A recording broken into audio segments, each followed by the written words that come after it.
In the dark of night, the Republican-controlled Wisconsin legislature approved a sweeping package of bills weakening the powers of the incoming Democratic governor and the incoming Democratic attorney general of the state. Republicans spent much of last night working behind closed doors until roughly 4 in the morning when they unveiled their final bill. The lame duck legislation, among other things, will limit early voting, thereby suppressing the vote. It also gives lawmakers new power to block the governor's ability to make rules that enact laws, and it puts lawmakers, not the attorney general, in charge of litigation, allowing them to keep alive a lawsuit to overturn, guess what, the Affordable Care Act. The bill passed both chambers amid cries of shame from outraged onlookers and state residents. Let's watch. Let's face it, the Republicans this year are very poor losers. The people spoke. Walker lost, and now we are here to change the law so that you can claim some sort of victory. Claiming a victory that you do not have by changing law to accomplish the things that are completely contrary to what the winners campaigned on is disgraceful. I have been sick to my stomach this entire time and weak in the knees. And I find it pretty telling that not a single member of the majority has spoken on any of these bills. Well, ahead of the vote, the Republican Assembly Speaker, Robin Vos, defended the need for the legislation.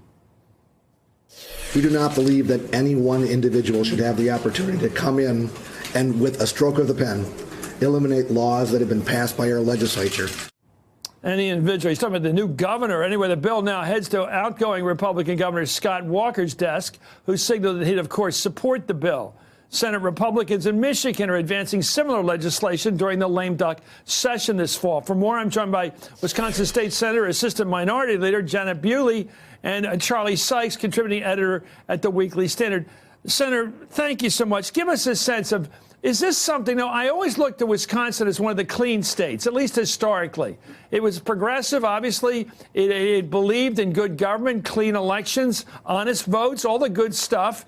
About 20-some years ago, 30 maybe, it started to get corrupted by a hard right faction coming in there. Is there something wrong with Wisconsin now, that they're screwing around with this lame duck session? What's going on? Well, first of all, thank you very much, Chris, for having me on. It's great to be joined by Charlie as well. Let me state, first of all, that Wisconsin is a wonderful state, and there are many, many people in our state who are working hard, like I am, to make sure that the will of the people is heard. What we have seen is the actions of the Republican majority at this time. I wish I could say that the Republican majority is acting according to the will and the demeanor of the people, but they're frankly not. They lost an election, they're sore losers, and they want to change the law so that they can continue to be involved. And we are listening, the Democrats and I, very, very clearly to the will of the people, and we're going to do everything we can to make sure that their will is heard and followed through. Well, some of this is usual suspects, Charlie, stuff like limiting the amount of early voting. I mean, Republicans like to close the window on voting as tightly as possible, so only lesser people come to show up. This other thing about making it harder to protect Obamacare, it looks like they're just going through everything that they care about and acting like they won the election by pulling these legislative tricks. Yeah, it's likely the restriction on early voting will be thrown out by a federal judge. Look, like Napoleon once said that it was worse than a crime, it was a blunder. And, you know, what the Republicans have done has really been, you know, a self-inflicted wound, because this comes off as petty, vindictive, and I think it will backfire. And I'm hoping that Scott Walker will step back and take a moment of reflection and veto this legislation. And the argument that I would make to him, if he ever listened to me anymore, would be, look at the way George H.W. Bush is being remembered and the way that he handled his transition after his very, very bitter defeat by Bill Clinton, the grace with which he handed over power. And I do think that Governor Walker needs to reflect on the kind of legacy he's going to leave, because, look, this is a power grab. And ultimately, you know, either it's going to be thrown out by the courts, or it's, believe it or not, it's relatively minor stuff. The advantage they gain just is not worth what they look like to the rest of the country. And I don't think he fully probably grasped at this moment how bad this looks, what it will mean for his image and for his legacy. And if he wants to step back and say, having watched the funeral of President Bush, this would be a moment to, celebrate democracy, which is to celebrate the norms and the peaceful and reasonable transition of power. And if he did that and he vetoed it, I think there would be a tremendous amount of goodwill gained. So you're hoping he'll skip the Mickey Mouse stuff. Let me go look at this. Last month, during the midterm election in November, Wisconsin Democrats won all 5 of the statewide offices that were up for grabs. All 5. In fact, Democrats won 53% of the popular vote for the Wisconsin State Assembly. But due to political gerrymandering, they only won 36% of the seats. Senator, that's a problem. But how are they misusing it? Tell me what it's like for them to basically distort the will of the people, act like they won the election and be able to use tricks to get what they want done against what the Democrats ran on. Well, if you look at this extraordinary session alone, it is a lame duck session, but it was called before the November 6th election. And you have an issue, which was Kimberly Clark, ostensibly the reason why this session was called. Nothing was done about Kimberly Clark. Instead, they changed it so that they were able to get through these issues that they wanted to address at the very, very last minute. And there are 2 things to keep in mind here. One, the people were not included in any of this. They had no idea that this was going to happen until the very last minute. We received bills that were fresh off the printer.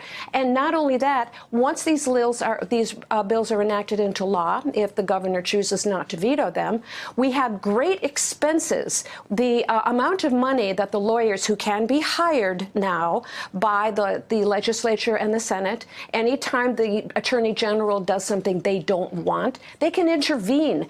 And the amount of money they can spend is endless. These are private law firms that they will now be allowed to hire when we have in place an attorney general and a constitutional office to protect law and order in our state, and yet the Republicans can go out and hire private attorneys with a limitless checking account. Yeah. Charlie, what do you think of 2020 in Wisconsin? Yeah. Tell me, you're the political expert. Yeah. You talk to people all the time out there. What is your sense of Wisconsin being in play? I mean, it was one of the Trump states, but not so much by so much, like Michigan and Pennsylvania. Is Wisconsin winnable by a Democrat? Yes, it is. And in fact, the kicker, sort of the buried lead of what happened in the dark of the night, very, very early morning, is that having pushed through all this legislation, the Republican legislature killed the bill they had promised to pass, protecting pre-existing conditions. That was a huge issue in this campaign. And Governor Walker and almost every elected official running in Wisconsin, recognizing how important that was, said we will absolutely pass legislation protecting pre-existing conditions. So on top of everything else that we're talking about, that, I think, is going to hang on hang on them. Look, this energizes the Democratic base. There's no question about it.